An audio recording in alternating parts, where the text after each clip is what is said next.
안녕하세요. 심수진 변호사입니다. 오늘은 로일의 가사전담 변호사로서 양육권에 대해서 설명드리려고 합니다. 보통 이혼을 둘러싼 가장 큰 쟁점은 바로 재산 분할과 자녀 양육권 문제입니다. 특히 부부가 모두 양육권을 주장할 경우 법원은 양측의 주장을 충분히 검토한 후 자녀의 복리에 더 좋은 영향을 줄 수 있는 사람에게 양육권을 인정하게 됩니다. 많은 분들이 양육권은 어머니에게 유리하다거나 자녀와 같은 성별의 부모에게 유리하다고 생각하는 경우가 많습니다. 하지만 가정법원에서는 자녀와의 애착관계, 경제력 등 자녀의 복리를 최우선적으로 고려하여 결정을 내립니다. 따라서 양육권을 인정받기 위해서는 본인이 이러한 기준을 충족하고 있다는 점에 대해서 명확하게 입증하는 것이 중요합니다.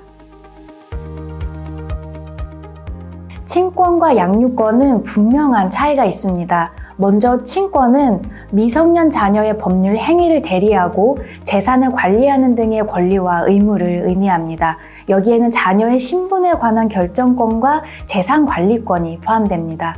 반면 양육권은 말 그대로 자녀와 함께 생활하면서 학교에 보내는 등 자녀를 양육할 권리와 의무를 말합니다.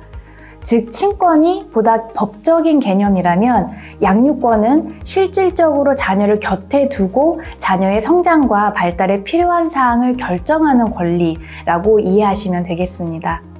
이혼 시에는 보통 친권과 양육권이 한쪽 부모에게만 넘어갈 수도 있지만 상황에 따라서 친권은 부모가 공동으로 유지하되 양육권은 한쪽 부모에게만 주어지는 경우도 있습니다. 그리고 이러한 결정 역시 자녀의 복리를 최우선으로 고려하여 이루어지게 됩니다.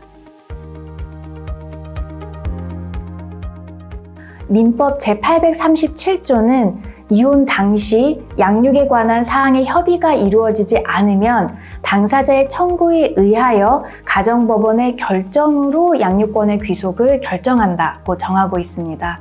양육권의 귀속이 정해지지 않으면 이혼이 성립되지 않을 만큼 이혼 절차에서 양육권의 결정 문제는 매우 중요합니다. 양육권의 기준을 한마디로 요약하자면 미성년자인 자녀가 행복할 수 있을 것인가입니다. 행복이라는 말이 다소 추상적일 수는 있지만 법원은 일응의 기준을 두고 있습니다. 우선 자녀의 선택이 가장 큰 고려 요소 중 하나입니다. 하지만 이것이 전부는 아닙니다. 자녀의 의사 이외에도 자녀를 양육하려는 의사, 평소 자녀와 얼마나 친밀하였는지, 이혼 후 각자 양육 환경은 어떠할지, 또한 소득, 재산 현황 등이 고려될 수 있습니다. 그리고 유책 배우자의 경우라 하더라도 그 유책 사유가 자녀의 성장에 방해되는 사유가 아니라면 양육권 결정에 있어 불리하게 작용하지는 않습니다. 한편 이혼 소송은 보통 1년 이상 소요되는 경우도 많기 때문에 임시 양육자가 지정되고 이를 위해서는 시범 면접조사 및 양육 환경조사가 진행되는데요. 이때 임시 양육자로 부부 일방이 진행된다면 특별한 사정이 없는 한 임시 양육자로 지정되었던 자가 양육권을 가지게 될 확률이 높은 편이긴 합니다. 물론 이러한 양육권 기준에 항상 예외가 있다는 점을 유념하셔서 법률 대리인을 통해 맞춤형 조언을 얻어보시길 바랍니다.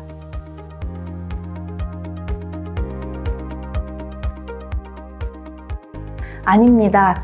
양육권을 상실한 자를 비양육친이라고 하는데요. 비양육친도 부모로서 일정한 권리와 의무를 부담하게 됩니다. 대표적으로는 자녀를 만날 수 있는 권리인 면접 교섭권입니다. 만약 양육권을 가진 양육친이 비양육친의 면접 교섭권을 침해하여 자녀를 만나지 못하게 한다면 가정법원에 이행 명령을 신청하는 방법으로 해결하실 수 있습니다. 양육친이 이행 명령에 따르지 않는다면 1,000만 원 이하의 과태료를 지불하여야 할 수도 있고 심각한 경우에는 양육권 변경 신청도 고려해 볼 수 있습니다. 이처럼 비양육친은 미성년 자녀에 대한 권리를 행사할 수도 있지만 일정한 의무도 부담하여야 합니다. 대표적인 것이 바로 양육비 지급 의무입니다. 양육권이 없다고 하여 미성년 자녀를 부양할 의무가 사라지는 것은 아니기 때문입니다.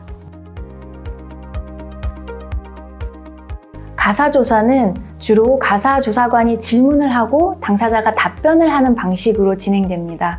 다만 필요한 경우 당사자들을 모두 한자리에 불러서 조사하기도 한다는 점 참고하시기 바랍니다. 특히 부모 모두 양육권 및 친권을 주장하는 경우 자녀의 복리와 성장에 누가 더 적합한 양육자인지를 판단하기 위해 가사조사관이 쌍방 주거지를 양육환경조사 명목으로 방문할 수도 있습니다. 한편 많은 분들이 양육권을 주장할 때 상대보다 경제력이 있다는 것이나 같은 성별의 부모라는 것을 강조하는 것만으로 유리하다고 생각하시는 경우가 많은데, 실제로는 보조 양육자의 존재, 자녀와의 애착관계, 자녀 본인의 의사 등 다양한 요소가 종합적으로 고려된다는 것을 유념하시기 바랍니다.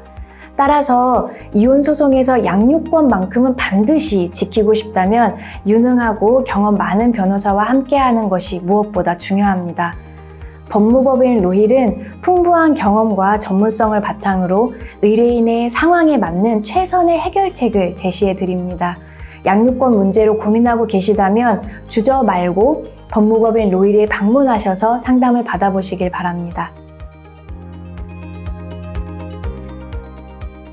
미성년 자녀를 둔 부부가 이혼할 경우 양육권과 관련된 분쟁은 필연적으로 뒤따르게 됩니다. 물론 두 사람이 원만하게 합의하는 것이 가장 이상적이겠지만, 그렇지 않은 경우라면 자녀의 복리를 최우선으로 고려하는 것이 무엇보다 중요합니다. 따라서 양육권에 대한 의견이 일치하지 않는 경우 상황을 보다 객관적으로 바라볼 수 있는 변호사의 도움을 받아 법원의 판단을 통해 해결하는 것이 중요합니다. 법무법인 로힐은 양육권, 재산분할, 위자료 등의 이혼 사건과 관련하여 풍부한 경험과 노하우를 보유하고 있습니다. 편하게 방문하셔서 또는 전화로 상담 받으시기 바랍니다. 예약 방법은 네이버에서 검색하여 예약하기 또는 아래의 번호로 전화 주시면 됩니다. 다음은 양육비에 관한 영상으로 찾아뵙겠습니다. 심수진 변호사였습니다.